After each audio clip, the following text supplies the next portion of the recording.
A shrill scream cut through the spring air, followed by thundering hooves and plastic chairs flying everywhere. It might have been funny, if it wasn't so dangerous. Streamers flapped as panicked partygoers in floral shirts ran across my pasture, slipping on grass and dodging 3 huge longhorn bulls trotting calmly, like they owned the place. And they kind of did. One bull, Buster, sniffed a cake table before flipping it with his horn like a bored kid. Nearby, Marjorie Lane, the self-proclaimed HOA queen, stood frozen by my broken fence, clutching the garden shears she'd used to cut it hours earlier.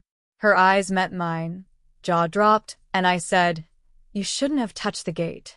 It started 3 days earlier when I noticed scratches on my side fence, a steel barrier separating my livestock pen from the HOA's Willow Creek community. I built it strong, not paranoia, but because my neighbors thought the world revolved around them. My bulls, Buster, Rusty, Duke, were safe if left alone, but trouble awaited anyone foolish enough to enter their space. Motion sensor logs showed 2 alerts at midnight, and my cameras caught Marjorie, flashlight in mouth, sawing my padlock like a spy. I stared, almost impressed by her stupidity. Marjorie had been a problem since moving in 2 years ago, declaring herself HOA president after a vote no one knew about. She enforced ridiculous rules, matching gray trash bins, wind chimes under 5 inches, and a warning to an elderly couple for disruptive gnomes. Her power trip targeted my ranch, calling it unsightly. She'd been probing for months, but I stayed out of reach until she got bold. Thursday, a flyer hit every Willow Creek mailbox. HOA's Spring Fling Garden Party. Location: scenic field by the ridge. It didn't mention the field was my private land or that it bordered my bullpen. My neighbor Tom brought me the flyer, chuckling. "You're hosting now?" I confronted Marjorie, but she played innocent, saying the field was community space by visual proximity. She claimed my fence blocked the view of my barn and bulls. That night, I reinforced the gate with a digital lock. Next morning it was gone, cut clean out. Marjorie stood in my field, grinning, directing a tent crew. "Adding a bounce house," she yelled, waving like we were friends. My jaw clenched. "You've got 30 seconds to leave, or I call the sheriff." She laughed. "Guests are coming. You'll thank me." I couldn't stop her legally. The field lacked no trespassing signs, a fix I delayed. If I pushed without proof, she'd paint me as the bad guy. So I waited. My bulls were due back from a friend's ranch that evening. I sped up their return, and by nightfall, they grazed in their pen, secured by my key fob. Saturday, Marjorie's party unfolded. Streamers, tables, a karaoke machine blasting soft rock. Strangers in polo shirts roamed my land, with an HOA VIP lounge under a fake cabana. At 4 p.m., a boy tugged the gate, helped by a clueless adult. The gate opened, and Buster, Rusty, and Duke strolled in. They didn't charge, they're trained, but their presence sparked panic. Guests screamed, one diving into a cooler, another falling off a table. Teens ran into thistles. Marjorie froze, pineapple skewer in hand, as my drone buzzed overhead, recording. I blew my recall whistle. The bulls turned and trotted back to the pen. Marjorie dropped her shears, face pale. Next morning, I got a voicemail from Deputy Carter requesting my footage and a group chat alert. Incident at the field. Emergency, HOA meeting. Marjorie was spinning her tale, but she didn't know the hole she'd dug. I reviewed the drone footage. Comedy and evidence in one.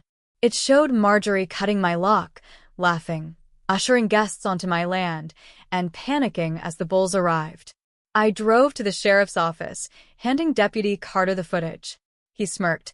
"She cut your fence through a party and claims you unleashed wild bulls?" He filed a report for the county prosecutor, warning of Marjorie's legal tantrum. I printed photos, screenshots, and organized evidence. Neighbors texted support, some joking, "Best party ever."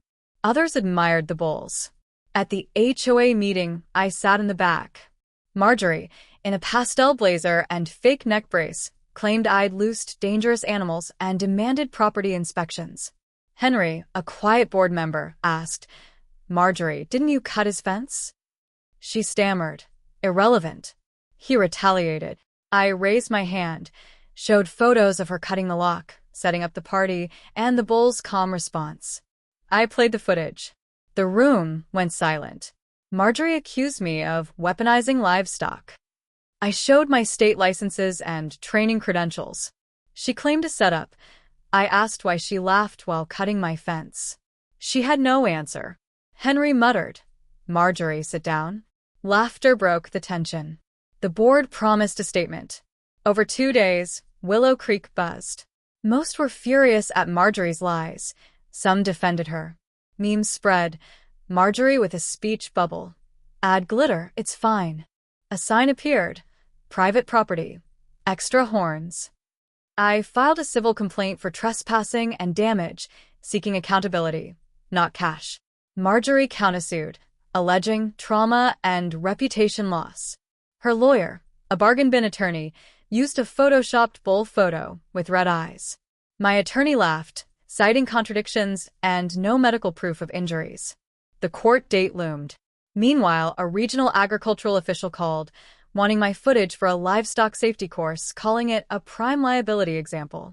I agreed. Marjorie had turned my bulls into training stars. At the next HOA meeting, I set up a projector. Marjorie arrived, brace on, smug. I played new footage from a neighbor's camera. Marjorie and friends laughing, cutting my fence, planning to act confused. The room went quiet. Marjorie shouted about privacy invasion. A neighbor replied, "You did it on his land." She stormed out, toppling a chair. The board later voted to review her role. In court, Marjorie's lawyer rambled about psychological ambush, comparing bulls to attack dogs.